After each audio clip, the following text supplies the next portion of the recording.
အားလုံးပဲမင်္ဂလာပါဒီနေ့မှာတော့ကျွန်တော်ကဒီ ARD တိုင်းမှာရှိတဲ့ကျွန်းတစ်ကျွန်းကိုအလဲအပတ်အနေနဲ့ပေါ့နော် travel vlog အနေနဲ့ရိုက်ပြပေးမှာပဲဖြစ်ပါတယ်ဗီဒီယိုကိုအဆုံးထိကြည့်ပေးဖို့လည်းတိုက်တွန်းချင်ပါတယ်ပေါ့နော်ဒါလေးကတော့ကျွန်တော်ရဲ့ပထမဆုံး vlog လို့လည်းပြောလို့ရတယ်ပေါ့နော်ဒီ travel vlog ကျွန်တော်ကတကယ်ဒီ travel လုပ်ရတာခီးသွားရတာကိုတကယ်ဝါသနာပါတဲ့လူငယ်တစ်ယောက်လည်းဖြစ်ပါတယ်အခုချိန်ထိလည်းစူးစမ်းနေစေပါပေါ့နော်ဒါကတော့ကျွန်တော်ရဲ့ပထမဆုံးခီးသွားတဲ့ vlog လေးပဲဖြစ်ပါတယ်စောင့်မျှော်အားပေးဖို့တောင်းဆိုချင်ပါတယ်ကျွန်တော်တို့ကကြတော့ဒီစိုက်ကယ်နဲ့သွားတာပဲဖြစ်တယ်ပေါ့နော်ကျွန်တော်တို့နေတဲ့နေရာနဲ့အဲ့ဒီကျွန်းကိုသွားဖို့ကကြတော့ဒီစိုက်ကယ်နဲ့သွားလို့ရတယ်ပေါ့နော်အဲ့အတွက်ကြောင့်မလို့စိုက်ကယ်နဲ့သွားရချင်ပဲဖြစ်ပါတယ်ကျွန်တော်တို့ဒီကျွန်းကိုတော့ရောက်ရှိနေပါပြီကျွန်းကတော့တကယ်ကိုစိန်လန်းပြီးတော့ဆိုပြနေပါတယ်ကျွန်တော်ကကြတော့ဒီကျွန်းကို vlog ရိုက်ဖို့အရန်အိမ်မက်မက်ခဲ့တယ်နောက်ဆုံးတော့လည်းကျွန်တော်ရောက်ရှိလာခဲ့ပြီပေါ့နော်တချို့သောလူငယ်တွေကိုလည်းဒီကျွန်းကနေလာရောက်ပြီးတော့အပန်းဖြေဖို့ဖိတ်ခေါ်ပါတယ်တကယ်လည်းတာယာပါတယ်ကျွန်းထဲမှာပါရှိလဲဆိုပြီးတော့ live ရှောက်ကြည့်နေပါတယ်ဟုတ်ကဲ့နောက်ဆုံးတော့လည်းရေကူးဖို့ပဲဆုံးဖြတ်လိုက်ပါတယ်ပေါ့နော်ရေကလည်းကြည်လင်နေတဲ့အတွက်ကြောင့်မလို့ရေမကူးချင်ပဲမနေနိုင်ဘူးပေါ့နော်ဆိုတော့ရေကူးဖို့ပဲဆုံးဖြတ်လိုက်ပါတယ်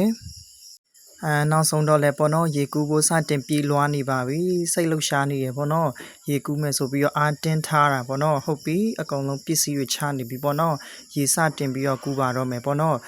တခါမှလည်းဒီလိုမျိုးရေကောင်းမချိုးရဘူးပေါ့နော်ရွာမှာဆိုလို့ရှိရင်လည်းဒီလိုမျိုးချောင်းမျိုးမရှိတော့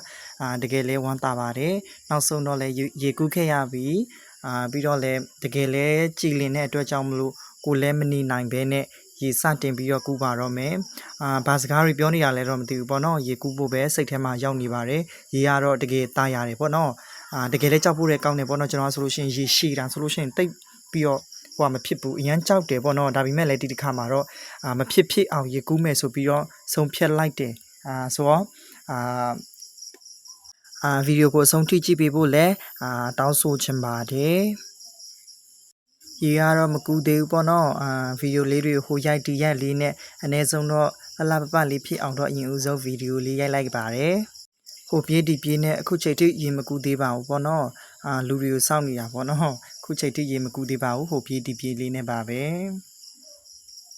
โอเคဆိုတော့ရေကတော့ကူးလိုက်ပါပြီပေါ့နော်ဆိုတော့ဒီကျွန်းမှာဘလို့စီးပွားရေးတွေလုပ်တယ်ပြီးတော့ဘာရှိလဲဆိုတာဒီနေ့ကျွန်တော်တင်ပြပေးမှာပဲဖြစ်ပါတယ်ဒါလေးကတော့ပေါ့နော်ရေကူးတဲ့ပုံစံလေးပဲဖြစ်တယ်ဒါပေမဲ့လည်းကျွန်တော်ကကြတော့ဒီကျွန်းမှာရှိတဲ့ဒီစီးပွားရေးတွေသူတို့လုပ်တဲ့အလုပ်အကင်တွေကိုဒီနေ့ကျွန်တော် share ပေးမှာပဲဖြစ်ပါတယ်ဆိုတော့ဒီကျွန်းမှာတကယ်လဲလှပတဲ့ကျွန်းလည်းဖြစ်တယ်ပြီးတော့လည်းတကယ်သားရတယ်ပေါ့နော်ပထမဆုံးတစ်ချက်အနေနဲ့ဒီကျွန်းကိုရောက်လာလိုက်တာနဲ့ပထမဆုံးတွေ့ရတာကတော့မွေးမြူရေးအနေနဲ့ဘဲအများစုကိုတွေ့ရတယ်ပေါ့နော်ဘဲမွေးမြူရေးအများကြီးရှိပါတယ်ပြီးတော့လည်းတဲမြေပြင်လို့လည်းပြောလို့ရပါတယ်နောက်တစ်ချက်ကပါလဲဆိုတော့သူကရေကကြတော့ဒီစိမ့်တဲ့အပိုင်းကိုသွားတယ်ပေါ့နော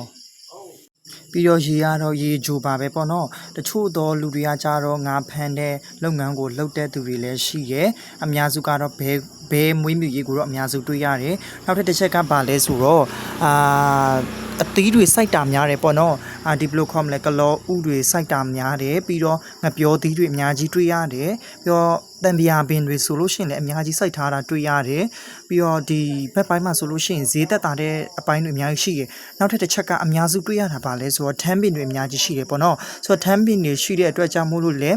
ထညက်ထွက်ပါတယ်ဒီကျွန်းမှာထညက်အများစုကိုလည်းတွေ့ရပါတယ်ဈေးကောင်းနဲ့ရပါတယ်ပြီးတော့လည်းဒီဘယ်လိုခေါ်မလ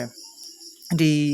ီစိုက်ပျိုးရေးဘက်မှာဆိုလို့ရှိရင်လည်းအသီးအနှံတွေဆိုလို့ရှိရင်လည်းဈေးသက်သာတယ်မယန်းသီးဆိုလို့ရှိရင်တပြူကိုမှ3000ကျပ်နဲ့ပဲရတယ်ပေါ့နော်နောက်တစ်ချက်ကပါလဲဆိုတော့သူတို့ကကျွန်းပေမဲ့လဲပေါ့နော်အရန်ကြီးအေးတဲ့အထဲတော့မပါဘူးပေါ့နော်အရန်ပူတယ်ပေါ့နော်နေပူတဲ့အချိန်ဆိုလို့ရှိရင်အပြင်တော့မထွက်နိုင်ဘူးအရန်ပူတဲ့နေရာလဲဖြစ်တယ်ဘာဖြစ်လို့လဲဆိုတော့သူကကြတော့တဲမြေဖြစ်တဲ့အတွက်ကြောင့်မို့လို့အရန်လဲပူပါတယ်တကယ်လို့အပူဒဏ်မခံနိုင်တဲ့သူဆိုလို့ရှိရင်တော့အဆင်မပြေဘူးပေါ့နော်ဘာဖြစ်လို့လဲဆိုတော့ဒီကျွန်းကကြတော့အရန်ပူတဲ့အတွက်ကြောင့်မလို့ຫນွေဘက်မလာဘဲနဲ့တကယ်လို့အပူဒဏ်မခံနိုင်တဲ့သူတွေဆိုလို့ရှိရင်တော့ဆောင်းတွင်းဘက်မှာလာတယ်ဆိုလို့ရှိရင်တော့ပို့ပြီးတော့အဆင်ပြေပါတယ်ဒါပေမဲ့လည်းရေစိမ်လို့ရတယ်ပေါ့နော်ຫນွေဘက်ပေမဲ့လည်းပဲဒီကျွန်းမှာ ကျွန်းမှာရေရှိတဲ့အတွက်ကြောင့်မလို့ခဏခဏရေသွားချို့လို့ရတယ်လို့စိန်လို့လည်းရပါတယ်ဒါပေမဲ့လည်းအပူရှာမှလည်းကြောက်ရတယ်ပေါ့နော်ကျမ်းမာရေးဂရုစိုက်ဖို့လည်းမာကျင်ပါတယ်အများစုကတော့ဒီနေရာမှာဈေးသက်တာတဲ့အရာတွေရှိတယ်ပေါ့နော်ကျွန်းကတော့တတိလီလို့ထင်ရပြီမဲ့ပေါ့နော်တကယ်အထဲထဲမှာဝင်ကျင်းလိုက်လို့ရှင်တော့အကျယ်ကြီးပဲပေါ့နော်အရင်တော့ဆိုလို့ရှင်ပေါ့နော်ရွာသားတွေပြောတာကတော့တချို့သောနိုင်ငံခြားတွေက traveler လုပ်ဘူးတယ်လို့ပြောကြတယ်ပေါ့နော်ဆိုတော့ဒီကျွန်းကဆိုလို့ရှင်စိတ်ဝင်စားစရာကောင်းတဲ့အရာတွေလည်းရှိသလိုတမိုင်းကျောင်းတွေလည်းရှိတယ်ကျွန်တော်တို့ကိုယ်တိုင်ကတော့တေချာတော့မသိဘူးကျွန်တော်တို့ရဲ့ရွာမဟုတ်တဲ့အတွက်ကြောင့်မလို့တေချာတော့မသိဘူးဒါပေမဲ့လည်းတကယ်စိတ်ဝင်စားစရာကောင်းတဲ့ကျွန်းတစ်ကျွန်းပဲဖြစ်ပါတယ်ဒီကျွန်းမှာကြတော့ဒီငါးဖမ်းလုပ်ငန်းအနေနဲ့ပြောရမယ်ဆိုလို့ရှိရင်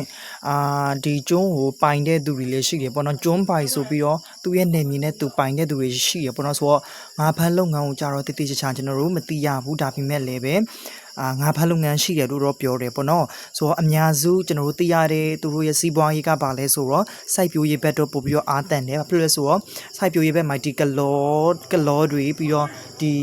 ဘယ်လိုခေါ်မလဲကလောတို့ဒီတံပရာသီးတို့ဒီငပြောသီးတို့ဒီကြံတို့ထွက်တယ်ပေါ့နော်တော်တော်များများလေးကိုထွက်တယ်အသီးအနှံတွေဆိုလို့ရှိရင်တော်တော်များများလေးကိုထွက်တယ်ထမ်းပင်ဆိုလို့ရှိရင်အများစုရှိတဲ့အတွက်ကြောင့်မလို့ထညက်အများစုထွက်ပါတယ်ထညက်ကတော့တကယ်လဲကောင်းတယ်ထညက်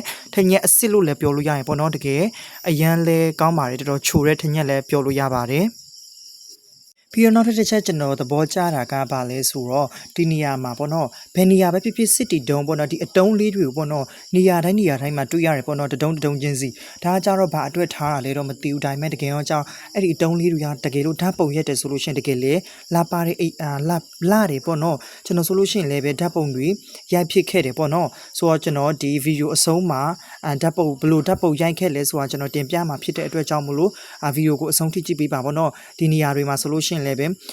ဓာတ်ပုံလေးရိုက်ပြီးတော့တင်ချင်တယ်ဆိုလို့ရှိရင်လည်းပဲတကယ်လာတယ်ပေါ့နော်ဆိုတော့ဒီနေရာမှာဆိုလို့ရှိရင်ဒီစစ်တီတုံးကိုလည်းကျွန်တော်သဘောကျတယ်အပန်းဖြည့်တယ်ဆိုလို့ရှိရင်လည်းအဆင်ပြေလောက်မယ်လို့မျှော်လင့်နေပေါ့နော်ပြီးတော့ဒီလိုမျိုးခရုလေးတွေကိုလည်းအများကြီးကောက်ရတယ်ပေါ့နော်ဒီလိုမျိုးခရုတွေဆိုလို့ရှိရင်လည်းချက်စားလို့ရတယ်လို့ပြောတယ်ပေါ့နော်ဟင်းကြိုချက်တောက်တယ်ဆိုလို့ရှိရင်တော်တော်လေးကိုချိုတယ်လို့လည်းပြောကြတယ်ပေါ့နော်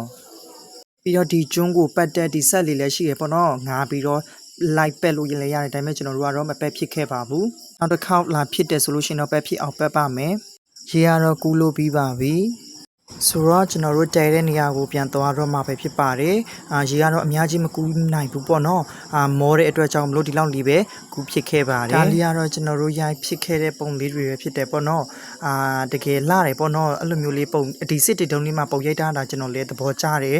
တကယ်လို့ဝါသနာပါတဲ့သူတွေဆိုလို့ရှိရင်တော့တက်ပုတ်လာရိုက်လို့ရပါတယ် travel vlog ကဝါသနာပါတဲ့သူတွေဆိုလို့ရှိရင်လည်းဒီကိုလာရောက်ပြီးတော့အပန်းဖြေဖို့လည်းဖိတ်ခေါ်ပါတယ်တကယ်လည်းတာရပါတယ်ဗီဒီယိုလေးကတော့ဒီလောက်ပါပဲဗီဒီယိုကိုဆုံးဖြတ်ကြည့်ပေးတဲ့သူတွေအားလုံးကိုကျေးဇူးတင်တယ်နောက်ထပ်ဗီဒီယိုတွေမှာလည်းပဲ